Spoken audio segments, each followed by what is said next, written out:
Hey everybody, welcome to It Takes a Village, where we sit down with candidates from all over the country to discuss a wide range of issues brought by you, the viewer.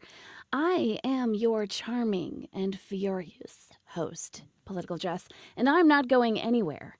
Before we get started, though, let's kind of go over some guidelines. First, we're going to be chatting with folks from all over the country. If you have a question about our grassroots candidate, please request up. You'll be allowed one question and one follow-up. The candidates will have about 2 minutes per question to enter or to answer. I'm not really timing you. It's okay. 18 plus only though, please. Minor safety, very important. Stick to current events and remember, we are not a debate stage. There is no shortage of amazing creators on this app where you can do that, and this ain't it, fam. Please be respectful of our amazing candidates who are working so hard to make our country work for all of us. Failure to do so will result in your immediate ejection. Also, while we're yapping, please be tapping. This helps push our live out to the FYP and gets more eyes onto these candidates who desperately need it. Also, please share the live. It does exactly the same thing. Let's show TikTok that we are engaged. Also, there's some new little nuggets, little trinkets in our subsection for your viewing and using enjoyment. So it's stickers. And guys, there may be even one in there for our guest tonight. So, kind of go in there and see what's in there. Our guest tonight, speaking of our guest tonight, he comes to us from the great state of Florida. Or not so great. Is it up for debate? Is that up for debate? Running for congressional District 21, please, everybody, give a warm welcome to the amazing Bernard Taylor for Congress. Woohoo!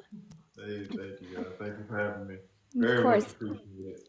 if you guys have any questions for our candidate, please request up. In the meantime, though, I like to start things off with just a little itty bitty icebreaker, if you will.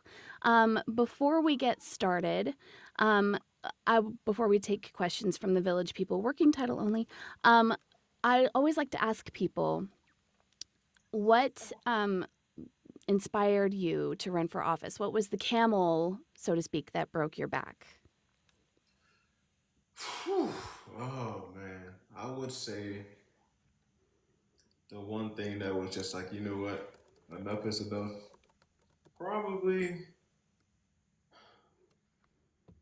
I'm not gonna lie, man. It's a combination of things. Whether it was dealing with the whole immigration system, being that my wife is the child of an immigrant.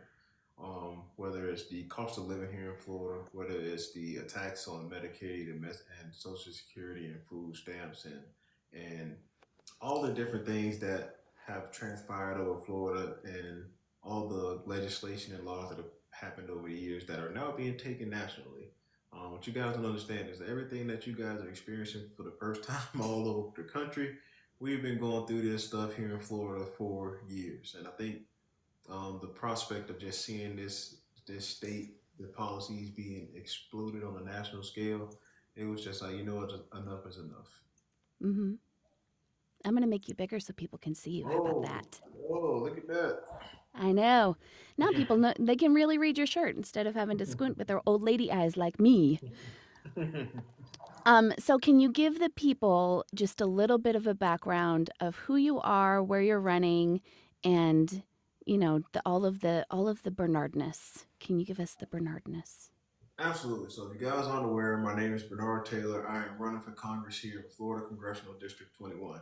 Congressional District 21 starts in the northern section of Palm Beach County and goes all the way north to St. Lucie County. So, it's in the area called the Treasure Coast.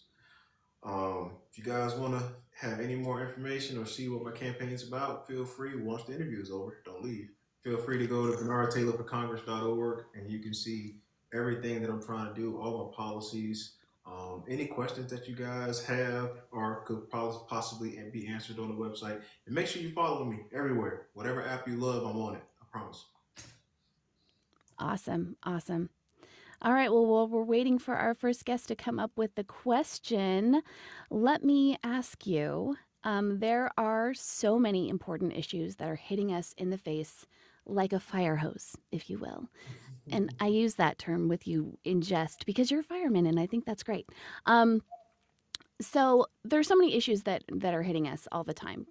and it's hard for us to focus on just one issue all the time. What is the one issue you feel like should be front and center in this election cycle? Affordability. That's the thing that got us here in the first place, right? You had one guy promising that you get me in there, things are going to become more affordable, and we're 8 months in, and things are not more affordable. Things are actually getting far worse out here for the everyday average American. I was just in the grocery store the other day, and it kind of caught me off guard. I'm a cereal connoisseur. I love cereal. It's my comfort food. And the same box of cereal that I used to get buy one, get one free, it was like $4 and some change. I was like, all right, bet I'm getting two boxes of cereal for $4. That same box right now, I went and bought it yesterday, it was $9. What is this? Okay, I have to know. What's the cereal? What is it? Is it Lucky So Charms? no, I am a cinnamon toast crunch man. I love cinnamon Okay. toast crunch. That's my thing. And I did not get the cinnamon toast crunch because it was no way in heck I was spending $9 for some cereal. But it's not that I couldn't, but I refused. I stood on principle at that moment. I was like, you know what? Nah, 10 we toes ain't down. 10 toes down. I'm not paying $10 for even though I was getting two of them, I still wasn't paying $10 for Oof. what I used to pay $4 for. But just like things like that, man. When they get on here and they spread their propaganda, talking about some prices are going down and all that stuff. It's like we are out here. We live we live in these streets. We live this stuff day to day, and we see that's not the case. Mm-hmm. Mm-hmm. So Welcome to the show, Alec. really Oh, trying to make things more. No, you're Hey, fine. Really, just again focus on trying to make things more affordable and you how know are you, political Jess? I'm doing well, thank you. Thank you for popping up. What Yeah. questions do you have? So I would I just wanted to ask Bernard. So okay, so I am Christian and I'm Catholic. I'm also a believer in God. I mean I'm not like very religious. I'm kind of religious, but not like super religious. I believe in God. I believe in multiple gods, and I also believe in like reincarnation, but I'm an atheist. But right. like for our country as a whole nation to get past what Donald Trump is putting out in this world, because right now we've got so much like hate and everything, and with kids growing up nowadays, I mean, when they're so young, like at 5, they don't need like all this stuff that's being put out into the news with like Trump, trying to start like what he's trying to do is like start World War III. So, what do you think would be the turning point to get away from that with him trying to basically start another world war? The turning point is what I'm fighting for now, man. The turning point is making sure when these elections come around next year that we actually get people in there to put up some guardrails and put up some real opposition to what's going on right now.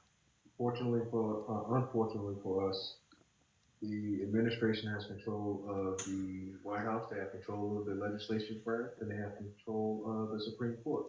So there is really no power that can be exercised against him at the current moment, which is why it's so important to make sure we have candidates like myself who's running here in Florida to make sure we have people in place to, when the time comes next year, to flip these majorities and be able to conduct hearings and conduct oversight and actually put up challenges and guardrails and opposition to um, what we're currently facing right now. Because if that doesn't happen, if we have another 2 years after the midterms of unchecked power, I don't know what's going to happen. I don't know where we're going to be. So it is very important to make sure we activate each and every person we can around us.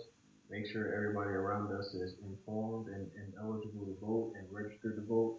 And when the time comes to get at that box and get at that ballot box, make sure we're putting people in place that want to fight for us. And I think you have a very valid point, because if we keep running like this, where we are now with him in office, if he goes another 4 years, I think he's going to drive us into World War III, and we don't need another world war. And that's exactly what he's trying to do with his power, because he's already fighting with other countries, and he's not like doing what we need right now as a nation. And also too, like I said, kids growing up nowadays, they don't need all that like hate into the world, and they don't need to be thinking about that at like 5 years old, because they just need to be kids. Like, kids need to be kids. I agree. I Definitely. agree wholeheartedly. Awesome. Did you have another follow up question, Alec? No. Thank you so much for coming up. I Yeah. appreciate you. See you later, Alec. Thank you for your question. Yeah. All right. Next, we have Rajil, who's come up to ask a question. Rajil, one of our most amazing and talented moderators in the chat. Hello, sir. Hi, how you doing? How you doing, Bernard? I'm doing good, Rajil. What's going on, brother? Good. First question. I got my shirt and it doesn't look that good. Do I get a refund or? What? What? What? Let me see it. You gotta now I gotta see it, man, because my wife makes the shirt, so I'm gonna tell her what you said. That Oh, shirt no. does not look that good on me. I'm Oh, just okay. saying. Okay. we gotta It's clarify. false advertising for sure. Because I was about to run upstairs like, honey, I got somebody Oh, want to talk no. to you. It's going to be one of these moments. Absolutely. But serious question. In terms of tariff, we know that under the Constitution, only Congress can levy tariffs, but some laws have allowed the president to use certain powers to bring tariffs as a form of foreign policy. Mhm. Would that be something you would look at bringing back to Congress? Yes. So anything involving the finances of this country is technically, per Constitution, Congress's responsibility. The House and the Senate, Congress is the purse strings for this entire country. The president should never have had the power to levy tariffs, and the act that he's using now to justify enacting tariffs, if you looked at the news lately, the court ruled that it was unconstitutional, that he did not have the authority to do that. And again, it's still being appealed and going through that whole process. So, everything that they're, doing is going up to the Supreme Court, to the Supreme Court to make a decision. But I'm glad you asked that question, because this is something that I want people to understand. And I don't think a lot of people well, I know for a fact a lot of people aren't thinking this far ahead. So let's say this stuff goes up to the Supreme Court with the tariffs, and the Supreme Court determined, yes, you do not have the powers according to the law that you're trying to use to enact these tariffs. Do you know what happens immediately if that ruling comes down that way? Well, according to the bylaws, we have to refund the importers all that money, which I believe is at $584 billion.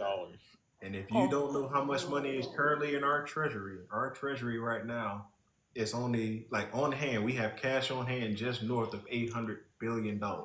So that ruling were to come down immediately, we would have to pay all those tariffs back to those importers. You're talking about $500 billion worth of tariffs would have to be refunded back to those people. So in essence, this will be Donald Trump's 7th bankrupted business.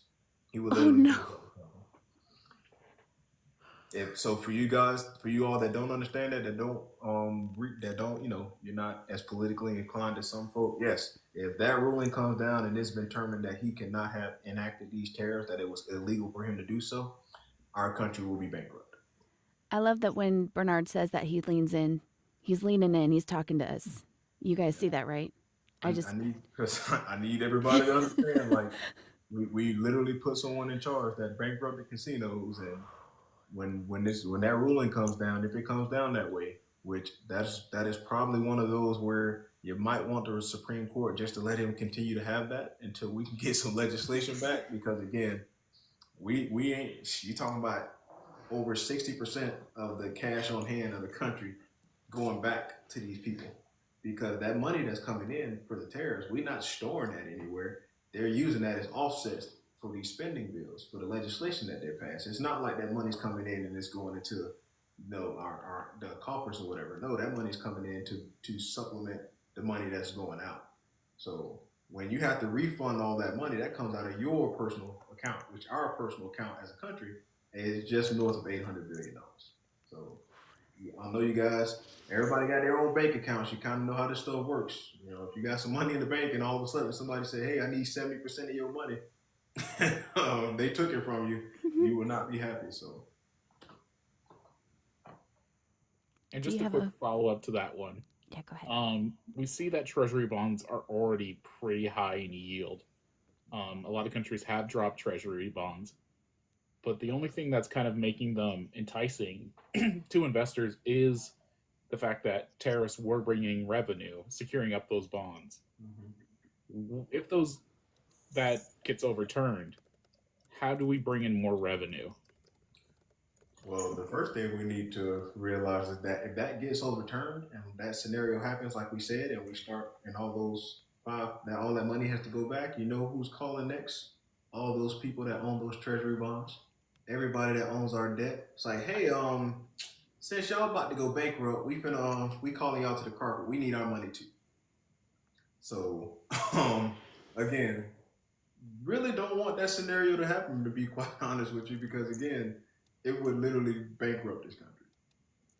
So I'm not quite sure how we would shore up those treasury bonds if everybody knows that we would essentially be about 70% of our coffers emptied. I truly believe that it would be just like, if you guys are familiar with the stock market, when they have a call, it's like, all right, you know what? We need to call it right now. Let's see how much we can come out. Let's go ahead and settle these debts and settle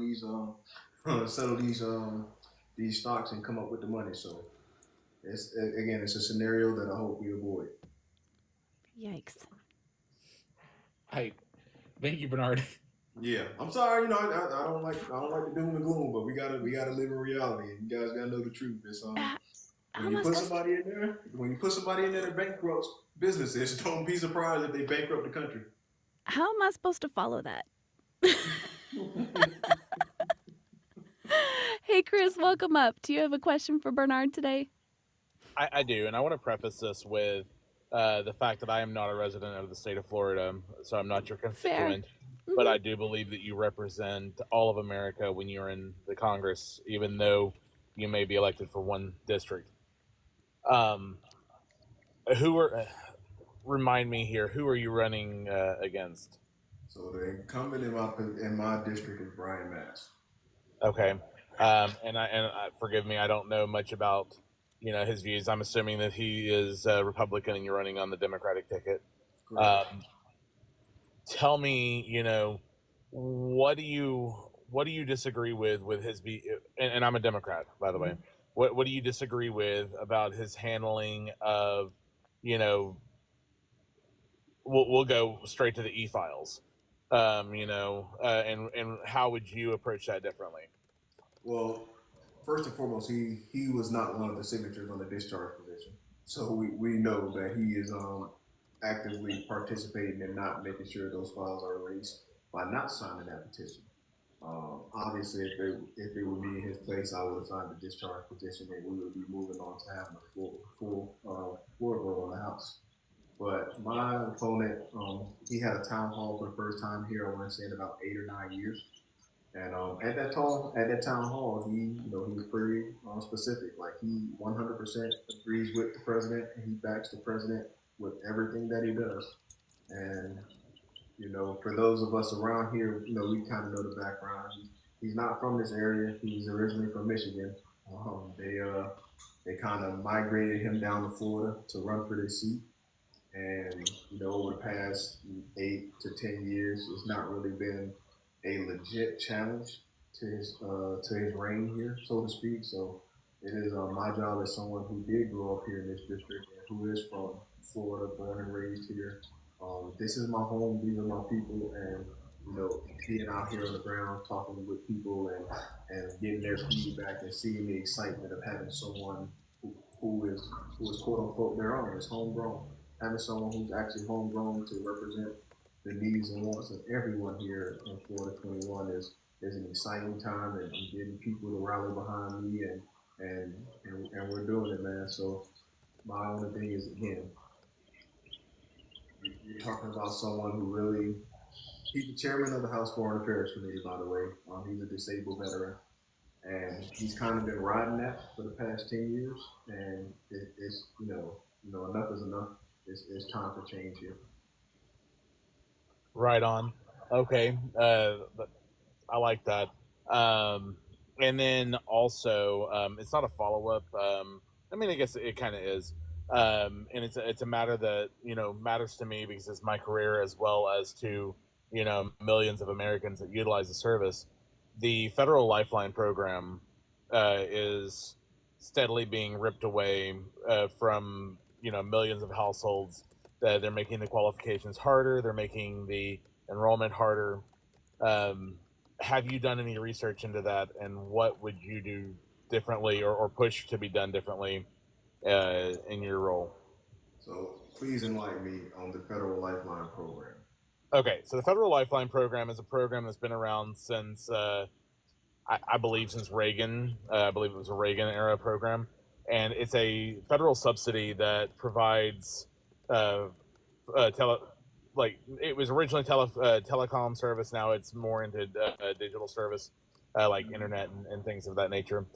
It provides a subsidy so that low-income households can, be connected. Right. It was expanded on by the the emergency broadband program, and then the affordable connectivity program during COVID. Okay. Both of which have expired now, and it's left a major digital gap between those that are connected and those that aren't. So is it basically a program that it has? So for what you described, it sounds like a program that has expanded internet access to certain areas. Am I correct? Exactly. Low-income households. Yeah. It's kind of the same thing with how that at one point in time when they were giving out cell phones to people that you can apply for and have a certain Yeah. Well, again, obviously from my perspective, we want to make sure that we are any type of program that's there to help subsidize low-income families. I come from a low-income family. I use these same programs growing up, whether that be a program like that to expand internet connectivity, or whether it be the supplemental nutritional program, or whether it be Medicaid. Like all these programs were essential in my life growing up to help me get to where I am, to help me get from that poverty line to middle class. And it would be hypocritical, and I would consider it a disservice to my younger self if I didn't also support those and support the programs that help me to get to where I am, to make sure that those programs are not only the same but strengthened further, to make sure more people are afforded the opportunity to use these programs as a springboard to get into a higher class in life. So I'm always for anything that can help others in the community, and again, that ties into making things affordable. Anything that you can do to kind of take some costs away from people, whether that's expanded internet access, whether that's providing food, all these different things to help make life more affordable for people, I'm all for. Awesome. Well, man, I appreciate it. And like I said, I'm not your constituent, but these are issues that are nationwide, not just in the state of Florida. One last thing, and I'm going to hop down. I am from the state of Arkansas. So when you are elected to the U.S. Senate, I would like you to do me one favor, and that is I want you to find Tom Cotton and just give him the biggest movie ever. Let me tell you, I've been a Democrat most of my life, and I actually helped campaign for Tom Cotton when he was first running. He ran on a lot of great things, but he's lost his way in Washington, and I hate it. He was a great guy when he first ran, but now he is just the epitome of what's wrong with the American political ecosystem. And I hope that you and people like you are able to get in there and change it and bring us back to what we need to be. So my question to you, didn't y'all have like a legit rocket scientist trying to run against him at one point? I'm sorry, I'm sitting at McDonald's and this kid popped up and knocked on my window.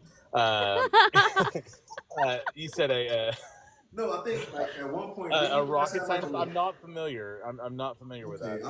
Whoever was running, I think maybe it was not. Oh, it might have been running for governor. I don't know. It was somebody running in you guys' state that was a legit rocket scientist And I was like, oh, they got to win. They're rocket scientists.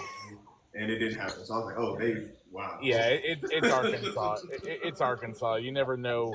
Yeah. One day they might put a farmer in there. The next they might put I don't know.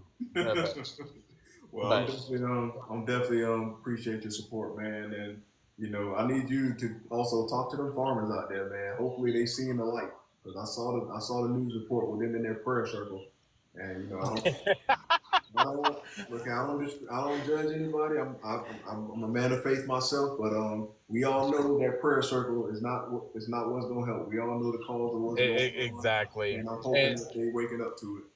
And I tell you, I know several people in the state of Florida. I don't know if I know anybody in your district. Remind me where your district is. So this district is over on the East Coast, North Palm Beach County, all the way up to St. Lucie County. So okay, so would Orlando encompass that, or is that West Coast? Orlando's about 2 hours north of me in Central Florida. Okay, that's Maxwell Frost's area.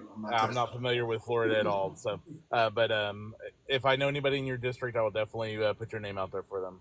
Oh, and do me a favor. If you see Sarah Huckabee Sanders, you trip her as she's walking for making them kids stand up. Listen, I'm going to tell you right now, if I could, I would, but I do not want to go to prison.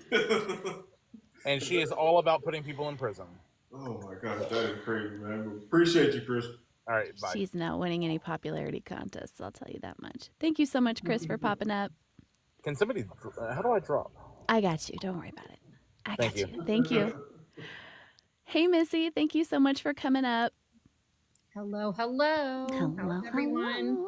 Hello, how's my favorite Central Floridian? I mean, I had to jump up here and ask Bernard a question. Yes.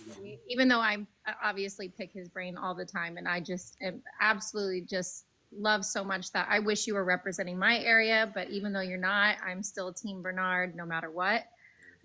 So wanted to talk to you a little bit about particularly in Florida. So we know with the bill that passed, we know the cuts to Medicare, Medicaid, all of those things are going to happen. Mm-hmm. So when you get in and, we're able to try and hopefully the pendulum swings, what is it that can be done? Because I wanted to let you know this. I'm not sure how much is going through the pipeline, but as you guys know, I have two disabled kids who use Medicaid.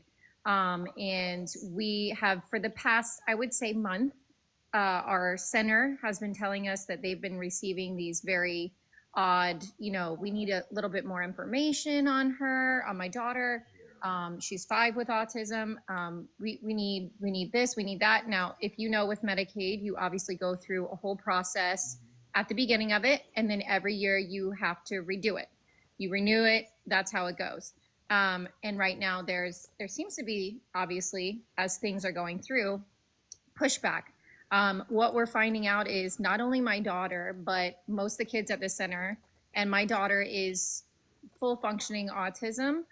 So she is verbal, she can use the toilet, all of those things, but there are a lot of kids at the center that can't, and they are fully being denied Medicaid. So I just want to make sure people who are listening understand the pushback that these autism centers are getting is that Medicaid is saying, even if you are nonverbal, cannot toilet by yourself, you do not qualify for the benefits. The line is so small of what would qualify, because as you know, with a child with autism who's nonverbal, we're already dealing with a multitude of things that come from that. So my question to you is, if you get in there, what can you do to help bring back some of that, hopefully, in some initiative somehow, to help kids who need that Medicaid to, receive their therapies? Right. So the beautiful thing about Congress is every year you have to do a budget bill. Even though that big, quote unquote, beautiful bill passed and the cuts have went through, you still have to create a budget every year. So depending on who controls the House, it basically is how money is allocated. So whatever funds you do have to allocate, you choose what to do with those funds. So that's why it's important to make sure that we flip the House and flip the Senate next year, because again, those are the bodies that control the purse strings, and you really want to make sure you can flip it to where you have a veto-proof majority, so you can go in and dissect this bill and kind of see where you can add some money here and there or change some things or overturn some things. But right now, again, without us having much power, there's really nothing we can do. And this is the thing that you and I and others, Missy, have been warning about when it came to these cuts, when it came to passing that legislation. We knew it was going to affect our children. You know, you're a parent of autism. I'm a parent of a child with autism. And these were the types of things that we were worried about. They're not going to want to spend the money on our children. That's just, they kept telling y'all, you know, they were cutting undocumented people. That's why all these cuts were happening. We all knew what it was, man. They were coming after our family, our children's low income families, people that really needed these things. And it is truly, truly, truly unfortunate. But again, when you have the people in place to control the purse strings and can allocate the funds, that is why it is so important to make sure that we flip the house next year. And that's why it's so important that we get people in office like myself who can relate to the stories that for families like myself and Missy, who know the importance of those centers for our children and the necessary needs of our children when it comes to these things, man. Because again, I was talking with someone earlier on the live, and it was just like understanding that I know what my son went through, all the different schools and daycares that he bounced around from. Just because you have to find the right fit. You have to find someone who's going to care for your child the way you care for your child, who's going to be patient enough to figure out how does your child learn. What are their tics? Like, what's the best way to teach your child? What's the best way to make sure that they're focused? Like all those different things, it is truly, truly hard to find the right fit. I was just fortunate enough. My son is about to be 7 in October, and over the last year, we just found a place that is absolutely perfect for him, that he's been thriving. And I'd love to hear that. I love to hear that. Such an improvement in his whole overall behavior and education level ever since we found this place. But again, how many different programs in different schools and private schools and all these different things to find that. So being able to relate to those stories and understanding how these things are important is why you need people like myself and people that can relate to the plight of the everyday American. Right now we have people in office that just can't relate to these stories. So that's so true. And I think that's why, you know, with grassroots candidates, I feel like the gravitation of just that almost like empathy or sympathy feeling that you can understand. And so it makes it more passionate. It makes you more driven.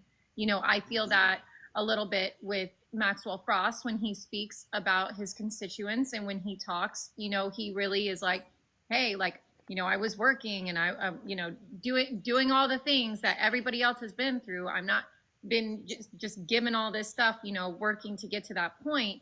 And I think, you know, we need to remember that having people be relatable with you is a good thing. It means they're going to put your needs and your wants ahead. And I think we need to remember that when we go in, and we need this blue tsunami out of, like, it just needs to be out of control, a whole sweep in order for this pendulum to swing. Because when I tell you my heart dropped today, when I had that meeting with our ABA center, and like you said, my son was bounced around to different public schools because I didn't know he was being mistreated with his autism. And that also goes to the school district because they don't understand how to handle their ESE children, and their program is where there's a lot of issues already that need to be fixed.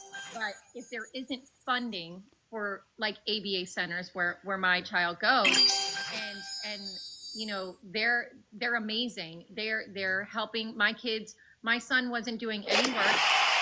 He was being locked in a room with no windows for hours. We had no idea because he just couldn't learn at the rate that they were doing it, which was just, he just wasn't interested for whatever reason.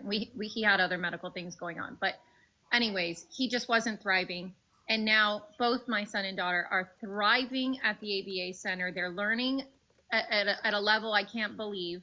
And I'm so scared we're going to lose that. And if we lose that, what does that look like? You know what I mean? So it's important that people do understand that these cuts are happening now. They're not the Medicaid is just preparing to just tell people no and tell people no. And so that should give people even more, you know, put more fire under us, I guess, to say we need these people out who don't care about kids with autism or families that need Medicaid, you know? Yeah. So thank you so much, Bernard, and thank you, Jasper, for having me up. You can go ahead and write me down. Thank you, Missy, and thank you everybody for the gifts. It's really awesome. Really awesome of you guys. You are totally ruling tonight. Please also remember to donate to our candidate as well. He needs flowers and accolades and stuff. Absolutely. Get it all. I know what running up all those stairs. I see you. I wanna ask Bernard, since Missy already took. Oh, hang on, Bacon. We turned off your mic. Hang on. Let's get it back on. There we go. We can hear you now. Go ahead. My question. What else could you allocate or programs that you can help with disability? Like for myself, we need equality in workplaces. Right now, I'm struggling for 1 day per week on my end of I don't want any other disabled community to feel what I'm feeling right now. I'm feeling like I'm worthless. So again, everybody just demonized that word, that phrase DEI over the past, however many election cycles, not understanding that what DEI did it wasn't really the focus on people that look like me, but it was the focus on the disabled. It was focusing on other people to make sure that there were fair labor practices happening, that you wasn't discriminated because you might be disabled or you might be a woman or you might be a minority. All these different underprivileged groups were oversought, and there were people enforcing these laws to make sure that everyone had an equal and fair shot. And what's happening right now is we don't have that oversight to make sure that all of us are able to have a fair shot in these workplaces. We don't have oversight into making sure that someone like Crispy is getting more than 1 day of work a week. We have already seen, and to go back to Missy's question as well, if you're not familiar with Florida, there have been stories and reports that there are parents who have been called asking if they want to put their disabled children in these quote unquote special venues and programs, like just out of the blue. Voluntary. Yeah, voluntary. That's what's been happening in Florida right now. So you can see, like, they're not trying to help people like Crispy or people like my son or Missy's son and all these other people who might be differently abled or learn differently or have learning disabilities. They just want to put them somewhere where they don't have to do anything for them and just see what happens. And it's important, again, to make sure we have people that actually empathize and sympathize with these folks and are going to do the things that need to be put in place, whether that's fair labor practices to make sure that there's no discrimination against you, Crispy, that you can have more than 1 day a week at work. I mean, they always saying like nobody wants to work, but then you have someone like Crispy who is a disabled person that actually wants to get out here and make a living for himself, but then you're not letting him make a living. So it's very important that, again, we have the right leaders in place to make sure that there's oversight and there's consequences for not following these fair labor practices that we're supposed to be having. And thank you for that. And I wanna commend you for answering that. And like I said, for now, I feel like I'm worthless. I only work 1 day a week, and for my company, I've been honored as a choice employee of the month for 2 years. I've been working at the same company for 17 years, and right now I feel like I'm worthless. Well, brother, trust me, you're not worthless, man. And not even for a second. I see you, and there are many others that see you as well, man. So don't feel worthless. I need you to keep your head up, make sure you stay in this fight, man. We're going to be, again, we're doing this with people like yourself and all the other everyday average Americans and underprivileged Americans right here. It's time for us to get power back and stop letting people that don't care nothing about us make decisions over our lives. All right, thank you, Jess, and Oslo, thank you. Thank you, Bacon. Well, I know lots of people love you on this app. So you just, let me know if Agree. you ever need something, bud. Absolutely, 100%. Definitely. Hey, What's happening, Oslo. Brendan? What's going on? What's going on, Oslo? How's my favorite Elmo disciple doing?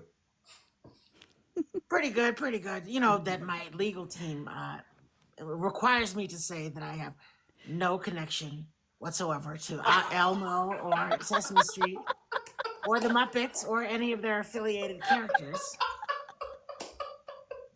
I don't want to get sued, Hey, I'm speaking on behalf of myself. Oslo has nothing to do with this. Ain't no libel, no slander online, no defamation on Oslo's behalf. This is coming from myself. Oslo's completely innocent. Let that be on the All record. right. Elmo might be looking for a job right now. I don't know what.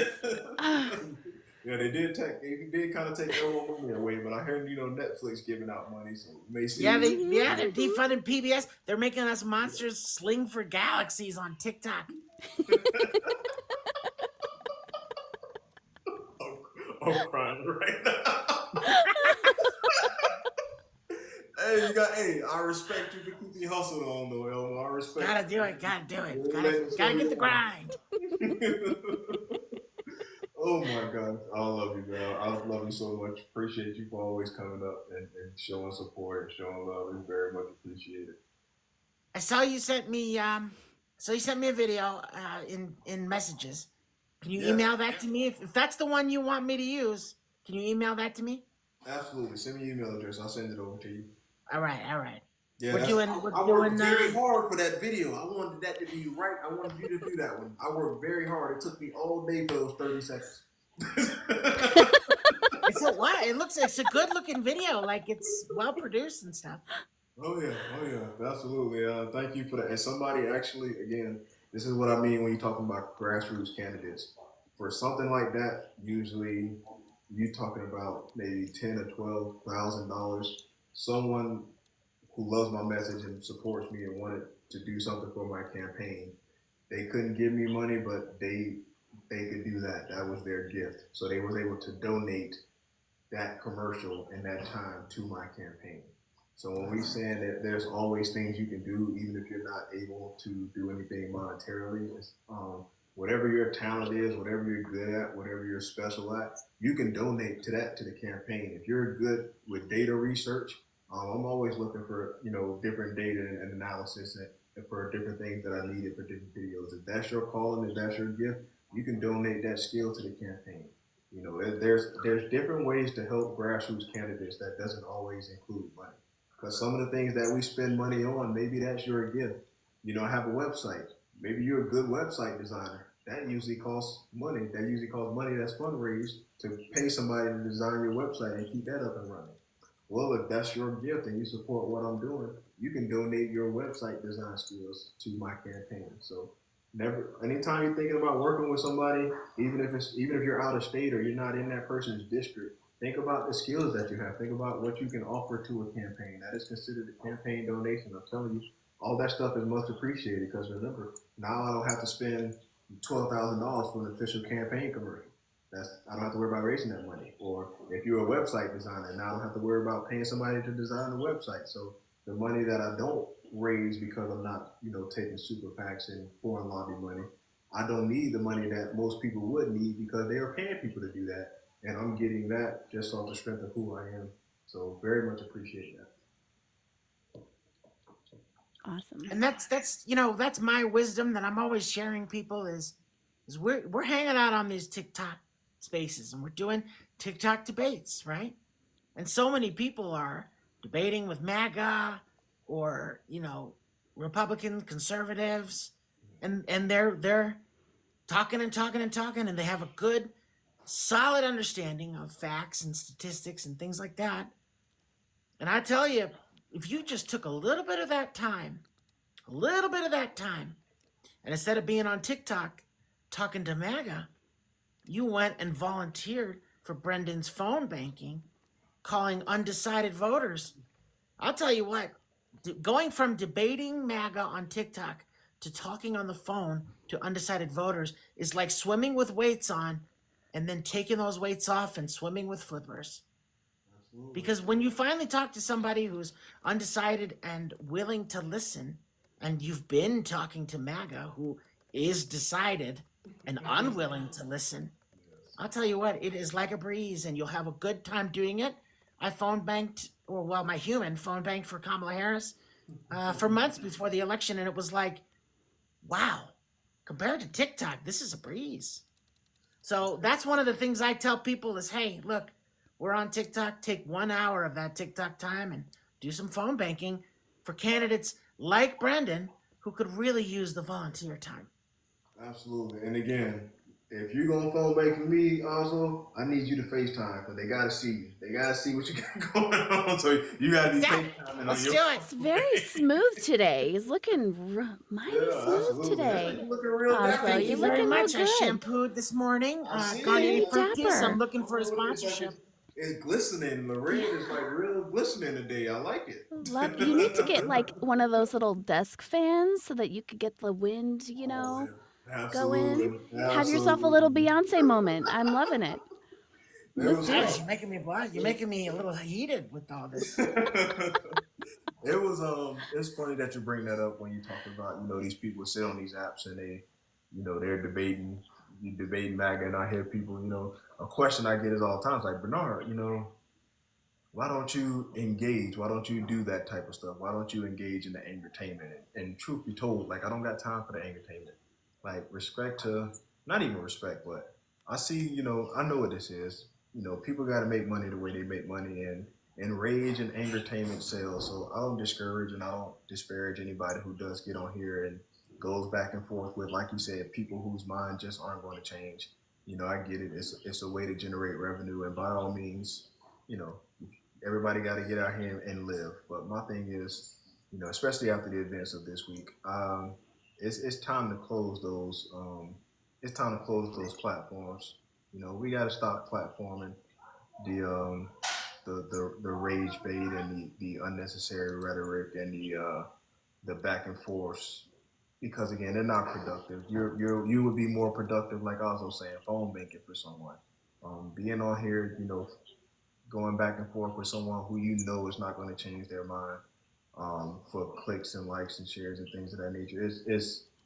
It's personally, to me, I believe that it's time for that. It's time to end all that. We've been doing that for God knows how long, going Forever. back and forth. And you know, I get it. I know a lot of people. Some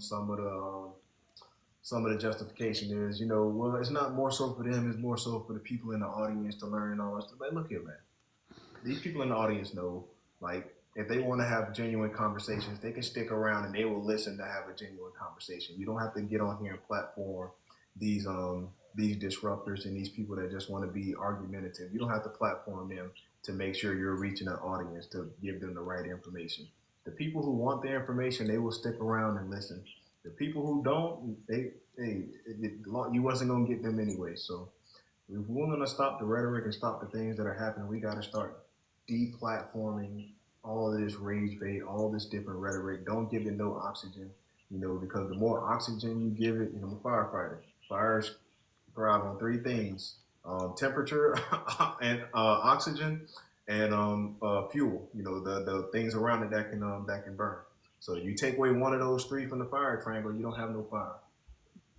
Take the oxygen out of the room. Don't give it no oxygen, you won't have no fire. You won't have situations like what we've had this week.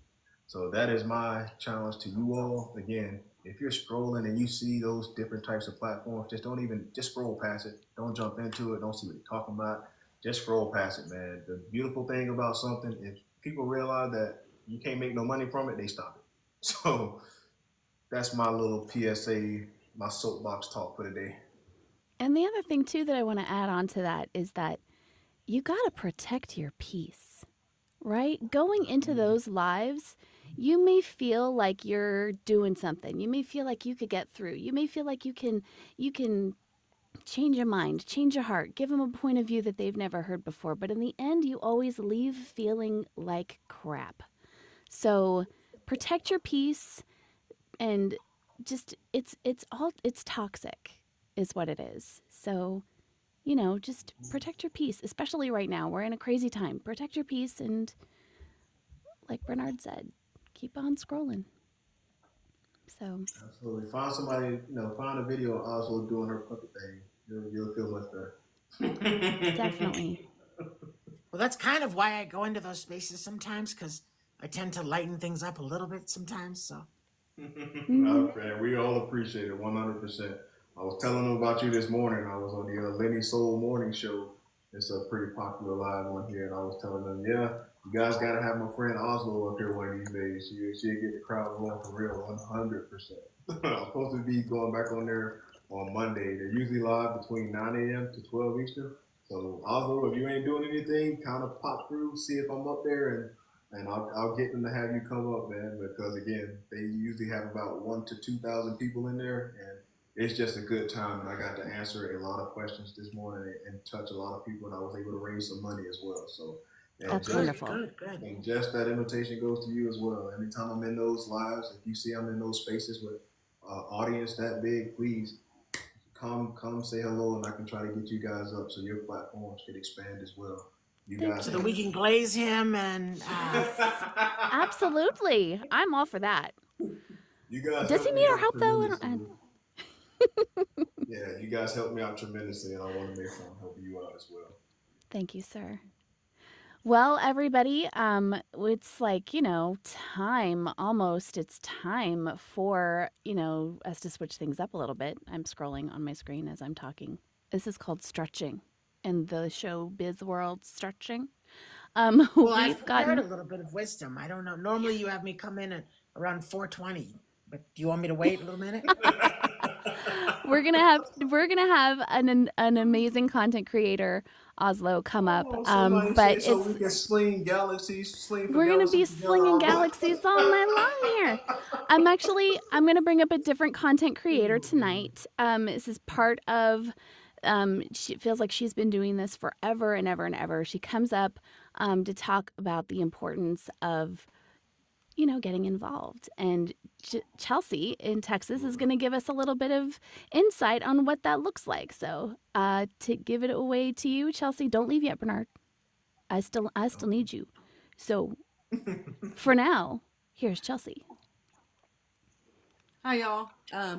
Full disclosure, if you hear kids and a man in the background, they're all playing outside and they're loud. My name is Chelsea. I am a county chair in Texas, and my job is to, 1, recruit candidates, 2, get people involved so that they can, 3, start knocking on doors and talking to people. Getting involved, especially now, is very, very important, especially in Texas, across the United States, of course, but we have some huge elections coming up in Texas in 2026. Greg Abbott is running for the 4th time. Ken Paxton is going to be primarying John Cornyn, so we do have a big Senate race coming up. It's a great time for us to get to work. And I think that people are going to be more receptive. I know it's kind of hard to see that right now, but when it comes down to election time and they're feeling things in their pocketbooks, people are going to be more receptive to hearing us.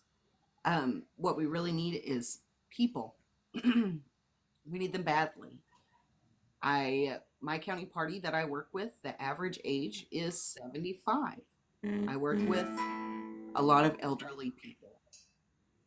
We need young people. The elderly people are ready to pass the torch. Across Texas, we need precinct chairs. Precinct chairs are the boots on the ground, literally. Those are the people that organize their own neighborhoods and go and knock doors and canvass for candidates. Also, reach out to candidates and see what they need, because I know there are a lot of candidates across the state, across the country, that would love for someone to start knocking doors for them and passing out literature for them and doing phone banks for them. Oh my gosh, I'm sorry, y'all. They're so loud. But It's like you're a mom or It's- something. What? it's a good time too. You get to be around a lot of like-minded people, and especially in areas like mine that are super red, it's nice to have that camaraderie. So please consider getting involved with your county party, or if you're not comfortable with that, go get involved with a campaign. We need it. That's all I got for you today. Question. Don't Yeah. leave. Y'all don't have term limits in I Texas? can't hear you. Oh, I'm sorry. No. Oh, hold on. Can you hear me now? I can hear him. Can you hear him okay, Chelsea? I still can't hear. Well, microphone's that's on. really I can't hear strange. any of you guys. What's up? with Uh-oh. this? Is it me? Oh, I think it's hold you. on.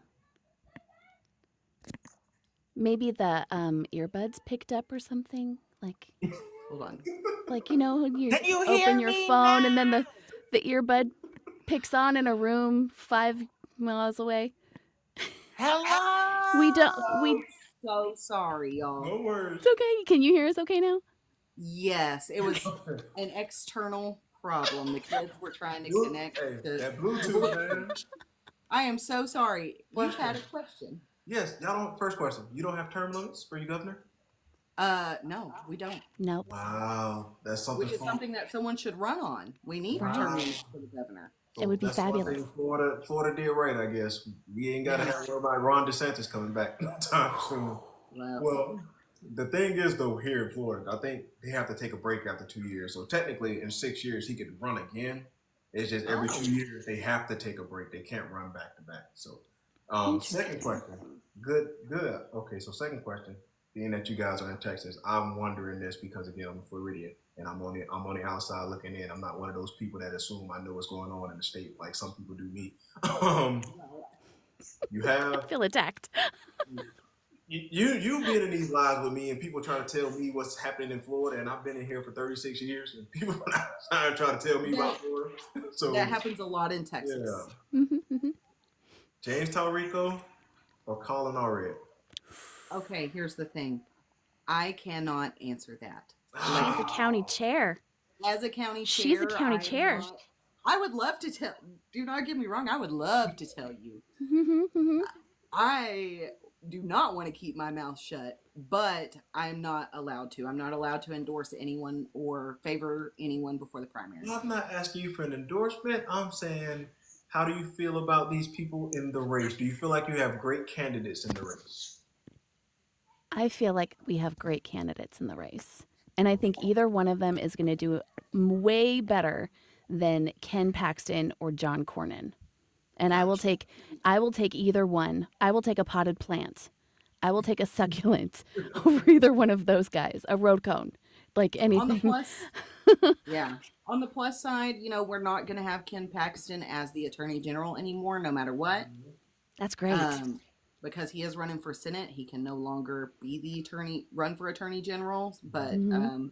Chip Roy is running for that seat. So Oh God. Okay. I hope you guys find somebody better than Chip Roy. I won't get you in no trouble. I'm pretty good at reading eyes, so I think I probably can figure which way you're leaning with that. I'm gonna leave you alone. okay, I would love to tell you. Do not get me wrong, because I do have favorites, but I'm not allowed to say. Yes. My whole thing is that I hear from the outside looking in that a problem with the person that tried to run before is he kind of left some communities, took them for granted, and he probably would have won had he not taken those communities for granted. Yeah. And I can say for a fact that there was a candidate that ran before that did not reach out to anyone near me at all. And my county has over 100,000 people in it. So we shouldn't have been left out. Yeah. All right, we'll leave it at that. Yep. I will say that Ted Cruz is universally disliked.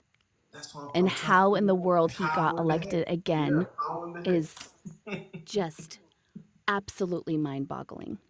Yeah. Before people started announcing for Senate, I definitely had some words about that race. So Yeah. Go ahead, Oslo. Thank you so much, Chelsea. And thank you so much, Oslo. Did you have anything that you wanted to add to our little activist alley tonight, Oslo?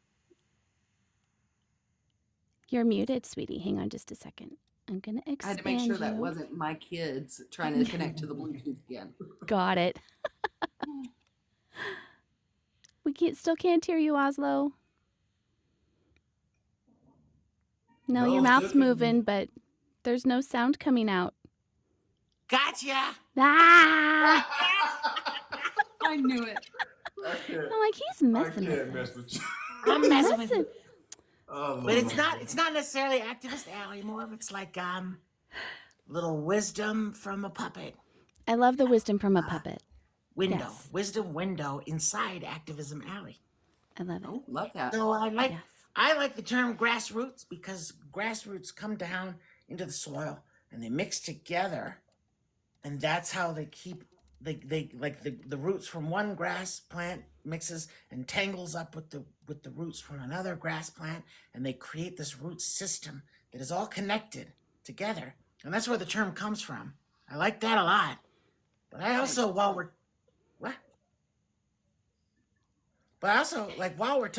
in the garden, I would like us to think about hosta, Hosta, I think it is.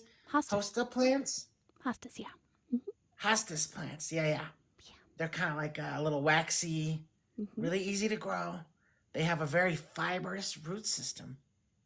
And the reason I want to add them to our grassroots garden is because their fibrous root systems go into the soil, and they're very strong and very dense and very thick, and they help with erosion. And right now I feel like we are losing the left is losing people because it feels like our candidates aren't doing what they need to do, and these grassroots candidates like Brendan are going to plant those hostas roots down into our grassroots, and they're going to I think these grassroots candidates are going to stop the erosion that we're seeing on the left that we need to see.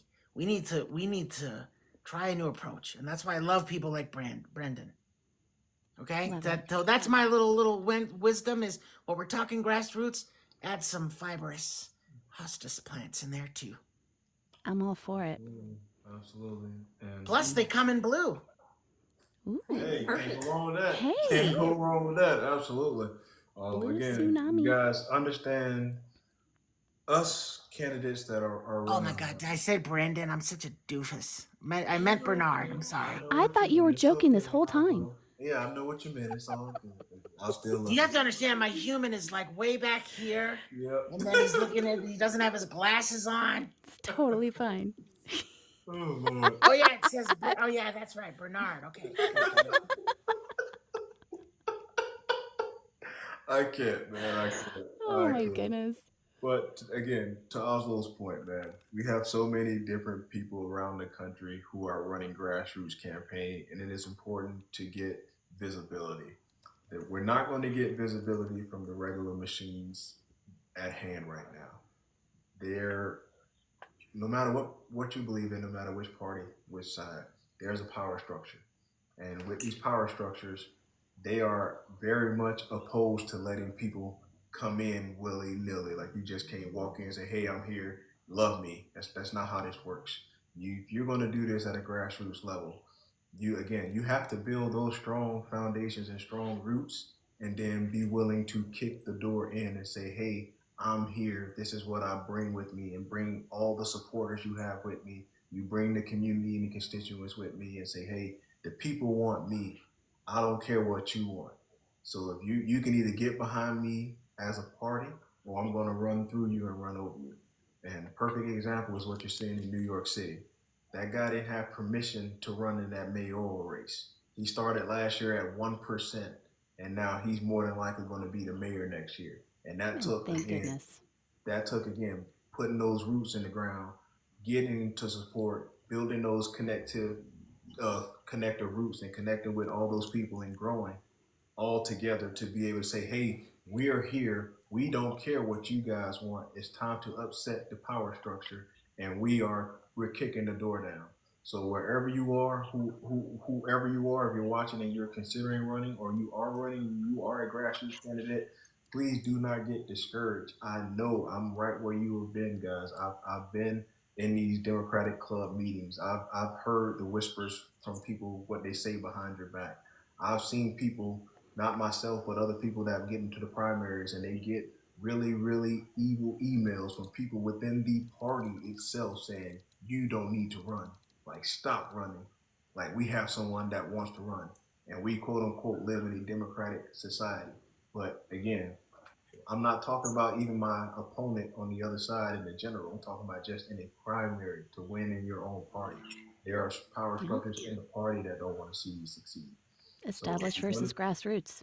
Exactly. So if you want to do this, and if this is something that you truly believe in, you have to know that you're going to go in there with no support, with no backing, and have to really, really, really do that work as a grassroots candidate and build yourself up to someone who can kick the door in and make them have to get behind you.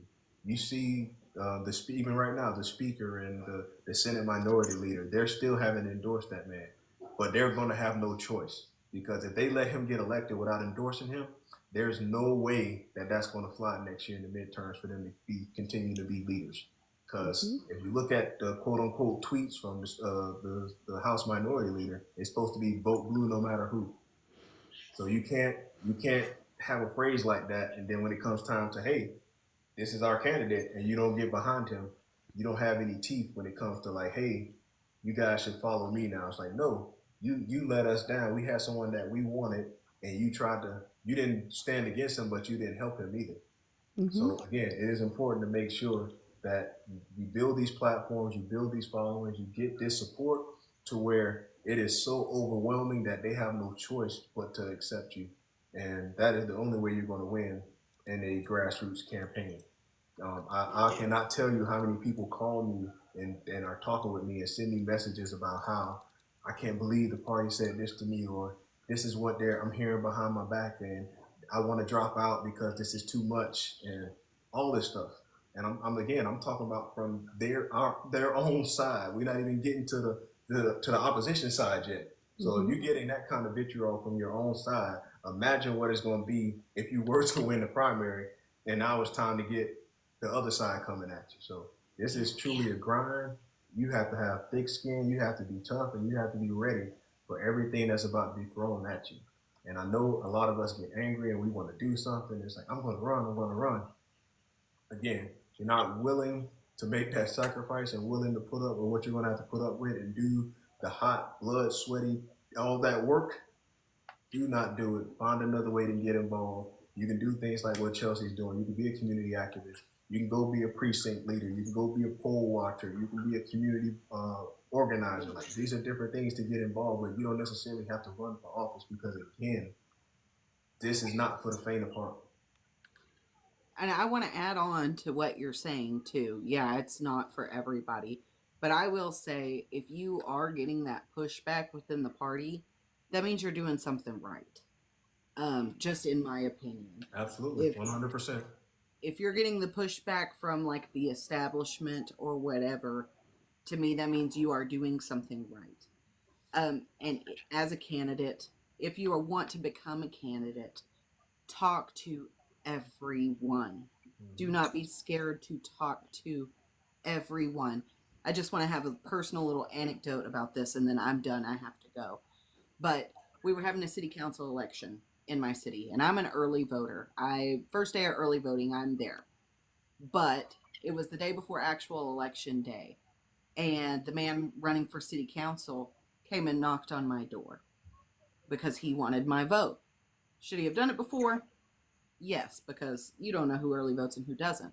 And I hadn't voted for him, and I told him so, because I have no problem telling him that. But I said, I wish you would have come and knocked on my door before, because it makes all the difference to me that you actually did. Being able to talk to someone face to face about what they want for your community or your country, whatever, makes all the difference to people. But thank you so much for having me on. this is getting better and better every week. So I it's love it. nice to talk to you, Bernard. Thank you. Oslo, thank you for being here. But I will talk to y'all later. Thank you, Chelsea. Okay, guys, we are getting close to time. So before we go, Bernard, if you would not mind telling the good folks where they can find you, what you're doing next, and how they can help your campaign. Absolutely, guys. So again, my name is Bernard Taylor. I am running for Congress here in Florida Congressional District 21. If you want more information about my campaign, please feel free to go to bernardtaylorforcongress.org. The link is in my bio. You can sign up to volunteer. You can read some of the policy proposals that I have. You can also donate to the campaign. Remember, put down the coffee for the weekend. Take that little bit of money because you can't really go far with it anywhere else, and consider donating it to the campaign. Every dollar helps. And I'll tell you guys, if all 140,000 people that follow me on this app, if everybody gave $1, we'd be in business. So not asking for the world and asking for you to do what you can. Always, again, like, share, follow, and reshare all the content. Again, visibility is so important, especially this early on before 2026. It's middle of September. As much visibility as we can gain and move into January with is extremely important. So if nothing else, make sure you're following me and sharing all the content so we can get this stuff out to as many people as possible. Thank you all very much for the time. Jess, Oslo, you guys are the best. Much, much love. Again, anything I can do for you guys, please don't ever hesitate to ask. And when I do win and y'all still hosting these platforms, don't be afraid to invite me on. I ain't gonna be too big to still come and hang out with a puppet and Jess. I love it. I love it. You will always have a place here on our show if you want one. So thank you so much for coming by. And this is just a reminder to everybody that's in here. We are absolutely done with big money in politics. It has ruined our country. We are no longer interested in politics that is only serving the corporations. And we need candidates just like Bernard here who are not funded by AIPAC and other special interests. We want them to be able to serve the people, but that money has to come from somewhere. So whether it's your wallet or your time, make sure that you are doing everything in your power to help these grassroots candidates, even if it's just following and sharing their content to get more eyes on them. And that stuff is free, folks. So the time for change is now, and we all have to work together. Wouldn't you agree, Bernard? Absolutely, 100%. Be the change that you want to see. Stop yelling at the sky and get out here and be the change you want to see. That's right. That's right. This has been so awesome. What a great show tonight. Thank you guys so much for joining us. I would be absolutely remiss if I did not send a special thank you to the amazing content creators who are here tonight to support us, our incredible mods, and our amazing design genie, Kayla. So send them all some love in the chat, guys, along with our candidate, please. Make sure that you are registered to vote. And keep an eye on the election schedules in your area because they're doing some hanky stuff out there, and you got to make sure that you're paying attention. Yes, sir. Oh, y'all made me a sticker? I'm just not seeing that. That is I made awesome. you a sticker. That is awesome. Oh, Yes. I appreciate that. I'm going to so send it to you so you can put it in your Please. lives too. Yeah. Absolutely. I walk me through it because I may be young, but I'm an old man at heart. I'm still figuring all this stuff out. So.